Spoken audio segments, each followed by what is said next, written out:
I'm a little more scripted usually when I do these types of videos, but you know, didn't script this one out, so you're gonna have to bear with me. This video is sponsored by MusicBed. Stay tuned till later in the video for an exclusive discount. Get the screen recording going on my YapTap. So welcome to the edit, the rough assembly of Itis. I think I'm sick, my film here. Right now as it stands, we're sitting at 2 hours and 13 minutes. I haven't added in the last little bit that I shot out in Utah. That'll be the ending, but yeah, I need to get that in there. It's hard to kind of open this up and avoid ruining the movie for you. There might be a couple spoilers here and there, but you know, I'm not stupid enough to spoil major moments in the film for you. I have this rough assembly sitting in front of me. All the scenes laid out together, pieced together. It's such a accomplishing feeling going from what I had in pre-production, like what I had in my Milanote boards, like way back when. All my scenes laid out in order here.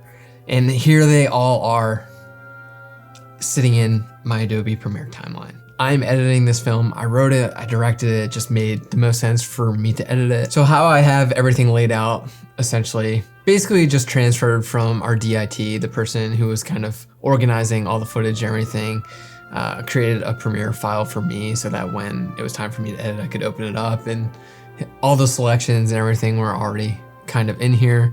So he set it up as a production, which I've never done inside Premiere, which is cool because you don't have to have every single file loaded up at the same time.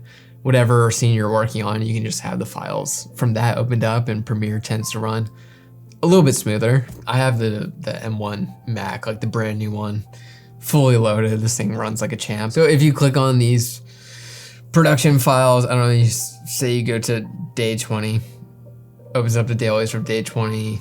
Ooh. You didn't see that. Spoiler. It was cool. You can kind of like go through all the footage, all the selects that I made, all the takes from every single setup are in here. And if I just want to close that, go ahead and close the project. So with my assembly, I ended up just kind of assembling everything all in one. A lot of people have different sequences for different scenes and then match those up. I kind of like to live in a world of chaos where I just took everything and laid it out all on one timeline. Big thing for me is connecting each scene with transitions. I'm a big fan of transitions. Like I love Stranger Things and how they cut from scene to scene. So right now I just have like the meat and potatoes of the film done. It's just the rough assembly. It's all the clips in order, all the scenes in order, all of the audio tracks here. If you're looking at this and you're like, whoa, Danny, what's with all the audio tracks, brother? That's so many. Look at this. The thing is, I'm deathly afraid of deleting any of these because I am going to then transfer this when it's all polished up and pictures locked, send it off to a sound mixer, and I believe they're gonna wanna see all of the different track layers. But it's tough to edit with all these different track layers because the thing is, when you play it back, it sounds really chaotic because within each layer you have the boom mic, you have each individual person within the scene's lav mic running at the same time. Our sound people on set would set up mics just like hidden all over the place, which was picking up sound.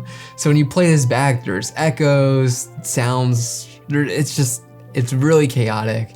So it's kind of hard for me to watch the whole thing back right now because the sound is very chaotic, but it's bearable enough where I can edit the film, obviously. So being where I am now here, I'm like 90% satisfied with this film. 90% is pretty good. And then there's 8% of the film where I'm like, could be better. And then there's 2% that is just dog crap. It's horrible. And I obviously haven't like tried really hard to finesse and edit, which I certainly can do. But there's 2% that's in there where you're like, oh, this is Danny's first time directing. So that being said, there's still a lot that needs to be done. I need to go through, add a ton of sound effects. I need to start kind of fine tuning the music selections for the scoring. I have all the music background tracks and everything picked out, but I still need to kind of finesse some of the scoring elements for a lot of the scenes still. The songs in the film that we're licensing from artists, like there's a Wiz Khalifa song in the film. A lot of that stuff was picked beforehand because there's a lot of licensing things that need to happen. But within the script, a lot of the scenes, I have the music described as whimsical classical music or some sort of melancholic orchestral tune. A lot of that stuff I was kind of planning on doing a custom score. But the more I'm starting to go into this, I'm finding placeholder music from MusicBed and putting that stuff in there. I'm finding a lot of really, really great stuff that fits the scenes exactly and putting in there.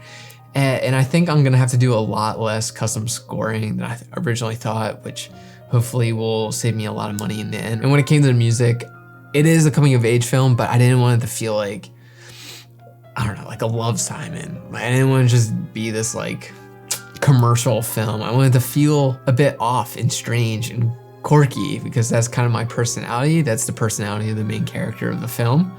And I wanted the music to kind of represent that. And music obviously has a huge impact on how the audience feels, and like you can dictate how the audience is going to react to certain things. One of the movies that I reference a lot for their music to kind of implement into my own film is Manchester by the Sea. It's like my favorite movie of all time. It's a really sad movie, but all the music is orchestral and it's very big and beautiful, and it's kind of contradicting to all the scenes because it is beautiful while all this bad stuff and grief is happening within the main character's life. So it's kind of contradicting.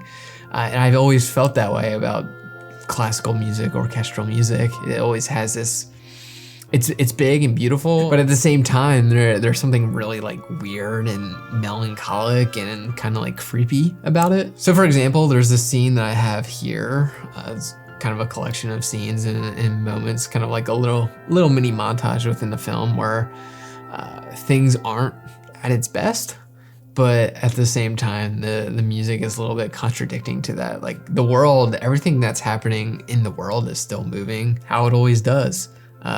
Despite what is happening in our main character Will's individual experience. So if you're watching through this, I'll skip ahead to some stuff.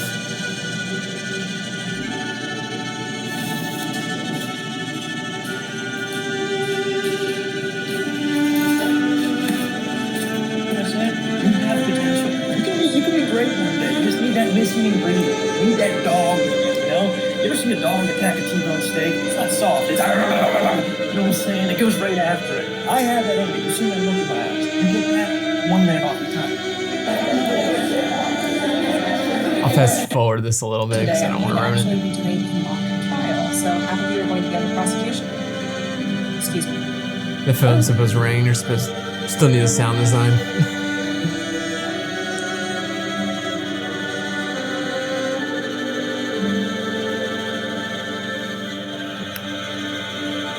Cool, you got to see a couple clips from the movie. None of this is color graded, none of this is sound mixed, and you spend like weeks polishing this whole thing, so don't judge me off of that. So that song in particular is actually just taken right from MusicBed and it's meant to be a placeholder, but I might actually use it. It feels like he is the only one experiencing negative emotions while the whole world around him is kind of just passing by, going through their everyday life without a care in the world. So the music kind of represents that. It's big, beautiful, but yet kind of eerie and feels like it's like pressing in on you, if that makes sense. I made a little project here of all the other stuff that I was able to find on MusicBed. I mean, this is actual music. Like, this is an actual orchestra that you're getting the music from. It's not music that's just kind of created for licensing free or whatever you want to call it. Like, look at this, the Scottish Chamber. I haven't heard anything from the Scottish Chamber, but I know it's gonna be fire. Stuff's beautiful. Like, you can use this stuff in your films, which is so cool. Yeah, if you want to check out MusicBed for yourself, check out the link down below and get a discount using my promo code, Danny. But other than that, the whole experience of editing a film was pretty awesome. It was fun to relive everything we shot, see everything that I wrote in the script come together. I will say it's tricky editing dialogue. It was my first time ever editing dialogue, which is crazy. Basically what I did was I watched a bunch of my favorite films and scenes from my favorite films. And the one thing I did learn from that process was that It's just kind of up to you. There wasn't really any specific rules that I was seeing. How do you want to tell the story? Do you want to show one specific character's reactions to what someone's saying? Or do you want to stay on the person talking, kind of how the main character would be viewing point of view?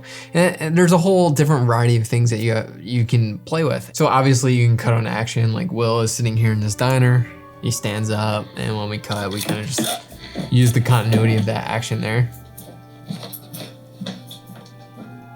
And then there's also the conversational elements where you kind of let the conversation guide the edit. Why did you? So Robin says her Why line. did you? As soon as she looks over to Will, we see what she's seeing basically. It's Will's reaction.